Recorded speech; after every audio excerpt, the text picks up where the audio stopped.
Assalamualaikum warahmatullahi wabarakatuh. Alhamdulillahirabbil alamin. Qalallahu ta'ala fi kitabihil karim. A'udzubillahi minasyaitonir rajim. Bismillahirrahmanirrahim.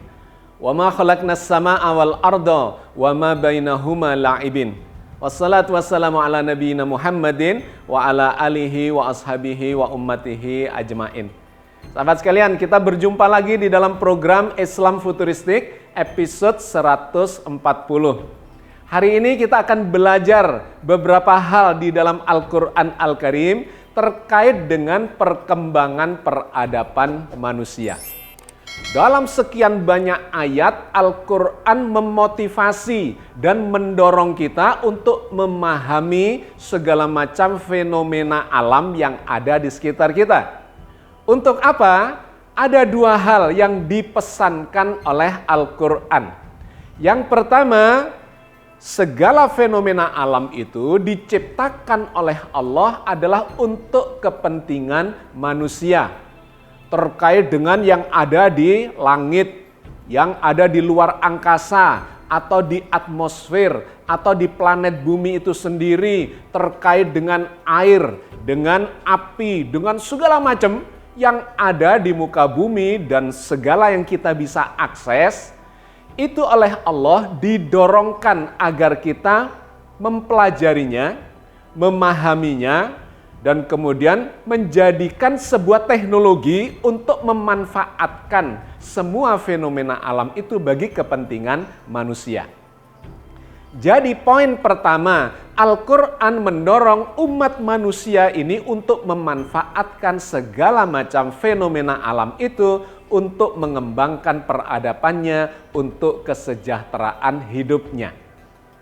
Dan yang kedua, secara simultan kemudian Allah memberikan kesadaran kepada kita semua bahwa semua fenomena alam itu yang kemudian bermanfaat buat manusia itu sesungguhnya adalah ciptaan Allah. Maka diberikan dorongan spiritualitas kepada kita agar kita bersyukur kepada Allah yang menciptakan dan mengaruniakan semua itu untuk kepentingan manusia. Begitu banyak ayat di dalam Al-Quran yang menggambarkan terkait dengan karunia Allah yang dirupakan dalam berbagai macam fenomena alam itu. Di antaranya misalnya Allah berfirman di dalam surat Al-Baqarah 164.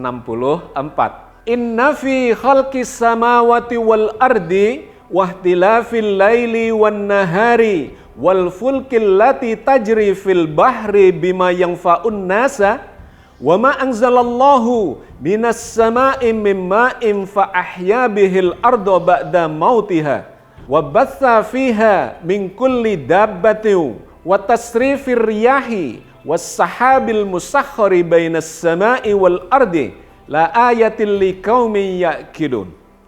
Sesungguhnya dalam penciptaan langit dan bumi silih bergantinya malam dan siang hari, bahtera yang berlayar di laut membawa apa yang berguna bagi manusia, dan apa yang Allah turunkan dari langit berupa air.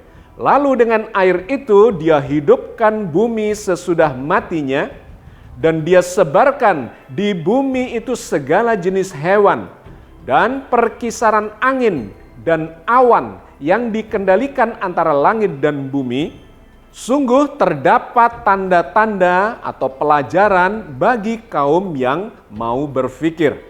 Ini adalah salah satu ayat dari sekian banyak ayat yang memberikan kesadaran kepada kita terkait dengan berbagai macam fenomena alam.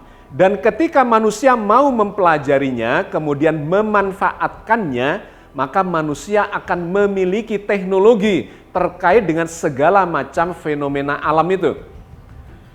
Terkait dengan ayat ini saja misalnya, kalau ini diperdalam maka akan memunculkan berbagai macam ilmu dan teknologi yang dimiliki oleh manusia. Misalnya terkait dengan yang diturunkan Allah dari awan, yaitu air hujan, perkisaran angin. Dua hal itu akan memberikan dorongan kepada manusia untuk memahami teknologi yang terkait dengan klimatologi.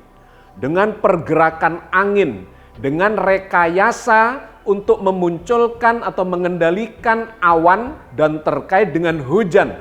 Yang sekarang ini teknologinya semakin maju, sehingga hujan itu bisa dibikin hujan buatan atau didorong, diarahkan ke tempat-tempat tertentu dan seterusnya. Memunculkan teknologi terkait dengan iklim, terkait dengan cuaca, terkait dengan awan, terkait dengan hujan misalnya. Atau di ayat ini juga diceritakan tentang kapal-kapal yang berlayar di lautan.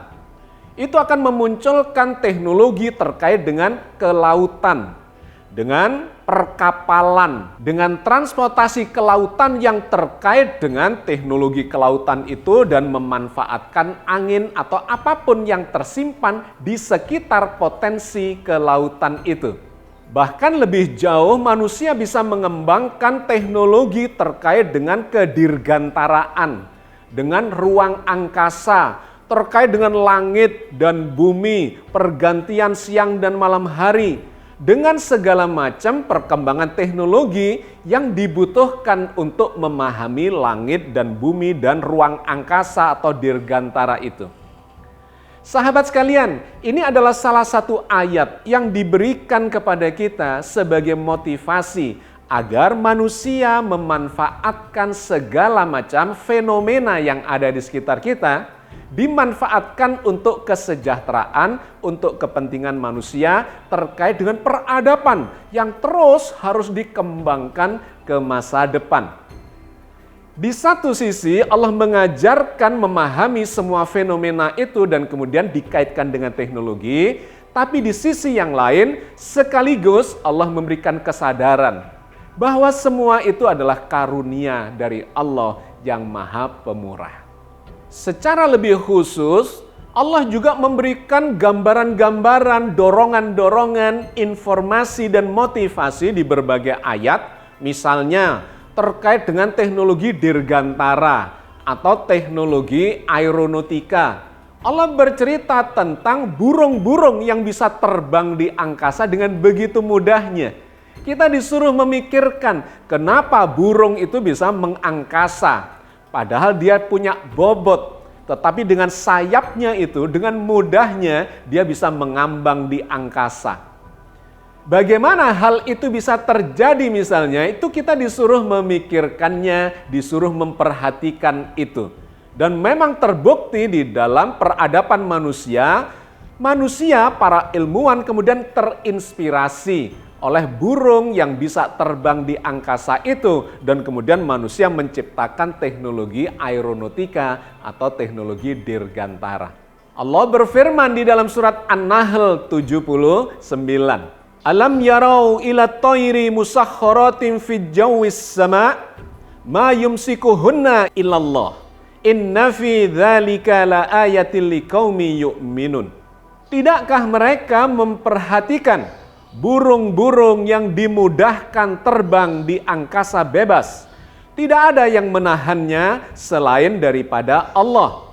Sesungguhnya pada yang demikian itu benar-benar terdapat tanda-tanda atau pelajaran bagi orang-orang yang beriman. Atau terkait dengan teknologi kedokteran dan kesehatan misalnya. Allah mendorong kita untuk memperhatikan diri kita sendiri. Misalnya Allah berfirman di dalam surat Adz-Dzariyat ayat 21. Wa fi anfusikum afala tubsirun. Dan juga pada dirimu sendiri, maka apakah kamu tidak memperhatikan? Dorongan untuk memperhatikan diri sendiri itu pada gilirannya memunculkan ilmu kedokteran dengan segala macam teknologinya yang semakin maju. Dimulai dari level yang bersifat organisme tubuh secara keseluruhan, secara anatomi, kemudian lebih spesifik sampai ke organ-organ tubuh kita, lebih spesifik lagi sampai di tingkat seluler, bahkan di inti sel itu sampai ke biomolekuler, itu memunculkan teknologi yang luar biasa. Al-Quran mendorong kita, memotivasi kita, menarik perhatian kita, agar kita memperhatikan dan kemudian melakukan pemahaman, penelitian, pengembangan teknologi demi kemanfaatan dan kesejahteraan kehidupan kita sendiri. Termasuk ketika Allah mendorong kita memperhatikan makanan-makanan yang kita makan, kita masukkan ke dalam diri kita. Dalam surat Abasa ayat 24, Allah mendorongkan kepada kita agar memperhatikan makanan yang kita makan. Jangan sampai memunculkan masalah dalam kesehatan kita, tetapi mestinya memunculkan kemanfaatan dan kesehatan yang mendukung kesejahteraan kehidupan kita. Falyanzuril insanu ila ta'amih. Maka hendaklah manusia itu memperhatikan makanannya. Lebih jauh bahkan Al-Quran mendorong kita untuk memahami teknologi energi. Dengan memancing kita untuk memperhatikan api misalnya. Api adalah sumber energi yang sangat banyak digunakan di permukaan bumi ini. Semua energi itu kemudian bisa memunculkan panas dan pada panas tertentu dia bisa menghasilkan nyala api. Di dalam surat Al-Waqi'ah ayat 71 Allah memancing perhatian kita. Afara'aitumun naral lati turun. Apakah kalian tidak memperhatikan api yang kalian nyalakan? Sahabat sekalian, begitu banyaknya Al-Quran memancing perhatian kita untuk memahami, memperhatikan, mempelajari segala macam fenomena alam yang Allah sediakan, Allah karuniakan buat kita semua. Sekali lagi, semua itu diciptakan oleh Allah untuk kemanfaatan bagi peradaban manusia. Nah, salah satunya yang kemudian di dalam Al-Quran begitu banyak diceritakan itu adalah kemanfaatan air. Yang ini juga memunculkan segala macam teknologi, mulai dari yang kita sebutkan tadi tentang klimatologi terkait dengan iklim, dengan pergerakan angin, dengan cuaca, dengan lautan, dengan danau, bahkan digambarkan di sebuah ayat Allah menurunkan air dari langit, kemudian mengalir ke lembah-lembah dengan kadar yang terukur dan seterusnya, yang menggambarkan adanya teknologi energi terkait dengan air itu.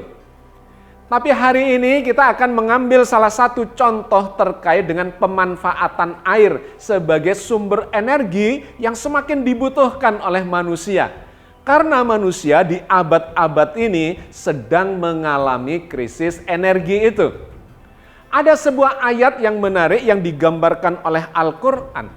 Bahwa air itu sesungguhnya diturunkan Allah dari langit untuk kepentingan manusia dengan segala macam kebutuhannya.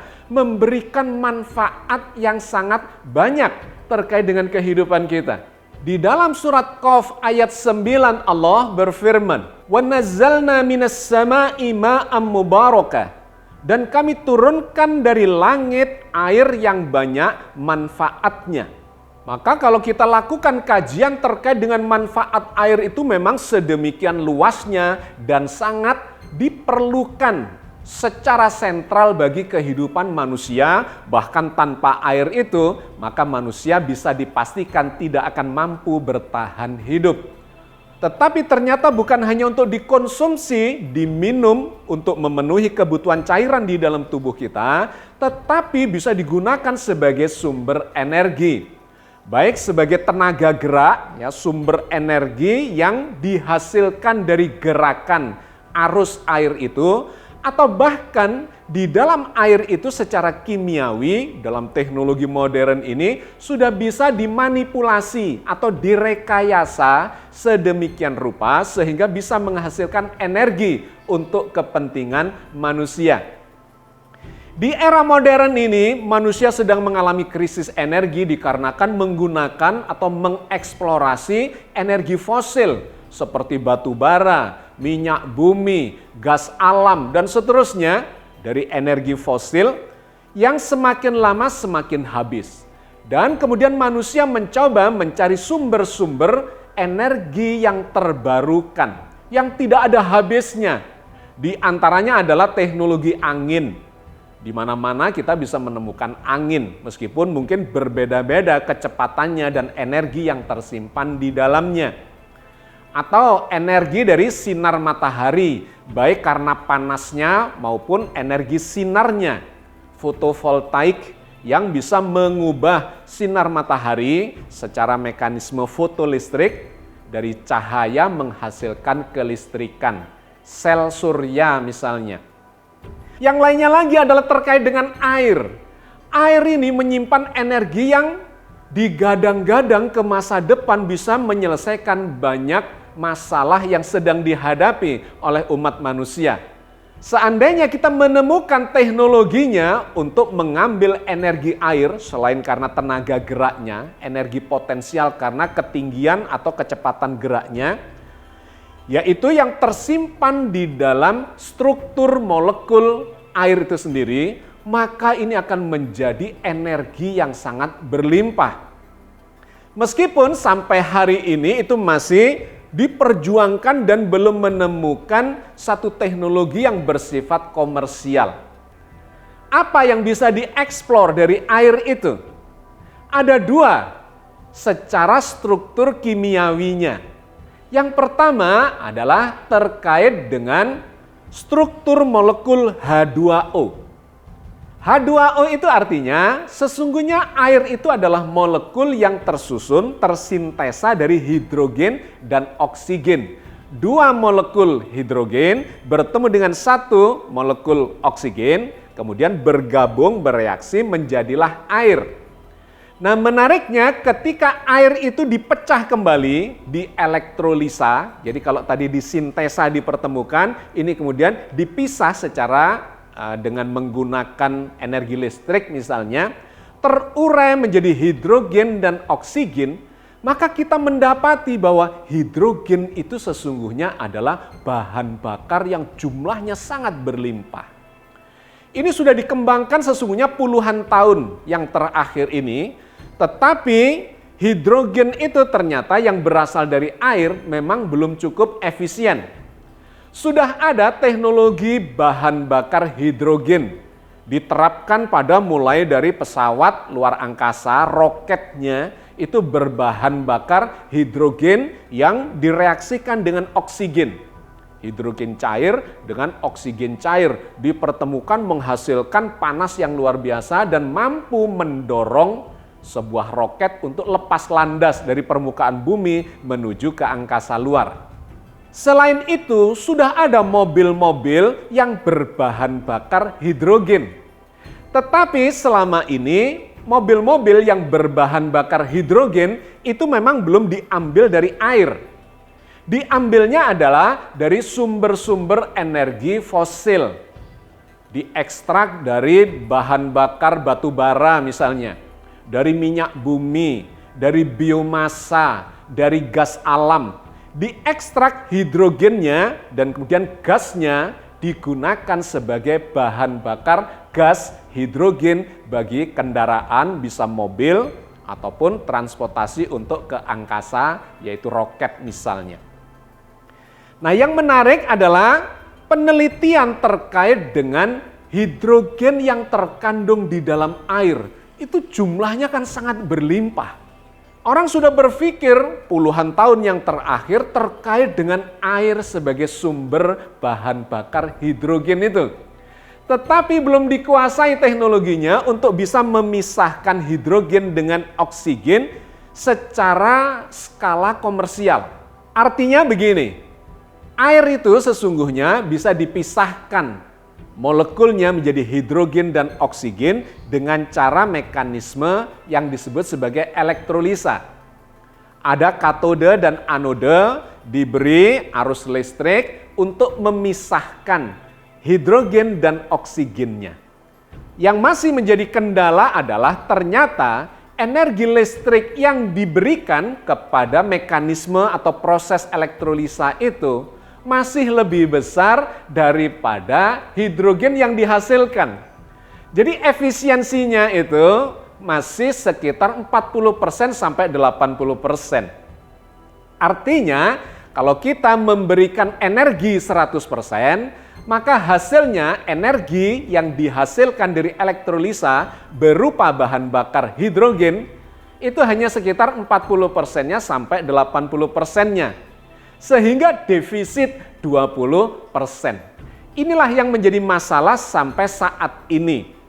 Kenapa belum ada bahan bakar air itu? Meskipun akhir-akhir ini muncul kontroversi, katanya ada yang sudah bisa menciptakan mesin berbahan bakar air, di mana air itu dipisahkan menjadi hidrogen dan oksigen, dan hidrogennya digunakan sebagai bahan bakar. Tetapi itu menjadi kontroversial dikarenakan sebagian besar ilmuwan dan teknolog itu meragukan, pesimistik, skeptis terhadap katanya penemuan bahan bakar air itu. Dikarenakan memang sampai sejauh ini efisiensinya masih minimal, defisit sebanyak 20% itu. Energi yang diberikan selalu lebih besar dari energi yang dihasilkan. Jadi secara teknologi sesungguhnya cuma ada dua macam saja jenis teknologi yang menggunakan hidrogen sebagai bahan bakar. Yang pertama adalah seperti yang terjadi pada roket itu, di mana hidrogen benar-benar digunakan sebagai bahan bakar. Jadi hidrogennya dibakar. Dibakar itu adalah dalam bahasa ilmiahnya disebut sebagai dioksidasi, direaksikan dengan oksigen. Jadi hidrogen ditemukan dengan oksigen, maka terbakarlah dia. Yang secara kasat mata bisa kita lihat pada teknologi roket itu, menyemburkan api yang besar dan hasil sampingnya adalah air. Dikarenakan reaksi kimiawi dari hidrogen dengan oksigen itu. Ini adalah tipikal yang pertama yang digunakan pada roket atau digunakan pada bisa saja misalnya transportasi darat seperti sepeda motor dan mobil. Tetapi poin pentingnya adalah membakar hidrogen dengan oksigen. Itu bisa terjadi misalnya pada mesin sepeda motor atau mesin mobil, di mana gas hidrogen dimasukkan ke dalam ruang bakar dan kemudian dibakar dengan oksigen, memunculkan tekanan, ledakan yang menggerakkan mesin itu untuk berputar. Itu adalah poin yang pertama terkait dengan bahan bakar hidrogen yang benar-benar dibakar. Yang kedua adalah bahan bakar hidrogen yang tidak dibakar tetapi menghasilkan listrik. Ini adalah cara yang berbeda, yang bekerja secara kimiawi, di mana air dielektrolisa dengan menggunakan listrik yang berasal dari baterai. Dari baterai itu muncul aliran listrik yang kemudian diarahkan kepada anode dan katode. Di anodenya ada hidrogen, di katodenya ada oksigen, dan kemudian terjadi ionisasi antara anode dan katode itu yang menghasilkan arus listrik. Nah, listrik inilah yang kemudian digunakan untuk menggerakkan mesin mobil atau mesin sepeda motor. Jadi mirip dengan sepeda motor listrik atau mobil listrik. Tetapi masalahnya adalah efisiensinya yang masih defisit itu. Energi yang dibutuhkan diambil dari baterai atau akinya itu ternyata lebih besar dari energi yang dihasilkan dari proses elektrolisa itu. Lantas bagaimana dengan klaim dari mereka yang katanya sudah berhasil menemukan teknologi bahan bakar air yang bisa menggantikan bahan bakar minyak misalnya, menggantikan BBM. Pada kenyataannya ternyata BBM itu masih digunakan, dibutuhkan dan diberikan kepada sepeda motor listrik ataupun mobil yang katanya menggunakan bahan bakar hidrogen itu. Air yang dielektrolisa menjadi hidrogen dan oksigen itu tidak sepenuhnya menggantikan bahan bakar minyak itu, melainkan menambah efisiensinya. Dikarenakan air yang bisa dipisah menjadi hidrogen dan oksigen, hidrogennya dialirkan ke ruang bakar untuk membantu efisiensi dari pembakaran bahan bakar minyak yang masih tetap dibutuhkan. Jadi, tidak benar kalau kemudian sudah ditemukan air sebagai bahan bakar yang bisa menggantikan 100% bahan bakar minyak itu. Tetapi sahabat sekalian, inilah teknologi yang masih terus berkembang. Penelitiannya masih terus dilanjutkan untuk meningkatkan efisiensi itu. Dulunya 40%, naik terus sampai ke 80%, artinya defisit 20%. Tapi kalau efisiensinya nanti sudah melebihi 100%, bisa 110%, 120%, itu artinya energi yang dibutuhkan untuk menghasilkan, memproduksi hidrogen itu lebih kecil dari hasilnya. Barulah itu akan memiliki nilai komersial dan kemudian akan digunakan di dalam kehidupan yang sesungguhnya, di dalam transportasi yang sebenarnya, bahwa kita akan bisa menghasilkan bahan bakar hidrogen dari air itu. Kita semuanya masih menunggu. Manusia sedang mengalami krisis energi yang semakin parah di dekade ini, dan mudah-mudahan kita semuanya akan melihat para ilmuwan, para teknolog akan menemukan teknologi untuk mendapatkan sumber energi pengganti yang tidak ada habisnya. Allah sudah memberikan motivasi kepada kita semua bahwa Allah sudah menciptakan segala macam fenomena ini untuk bisa dimanfaatkan bagi kehidupan kita, bagi kesejahteraan kita, termasuk air yang jumlahnya sangat berlimpah. Mudah-mudahan sedikit yang kita bahas ini memberikan pemahaman kepada kita dan harapan-harapan untuk mensejahterakan umat manusia dalam peradabannya. Amin ya rabbal alamin. Assalamualaikum warahmatullahi wabarakatuh.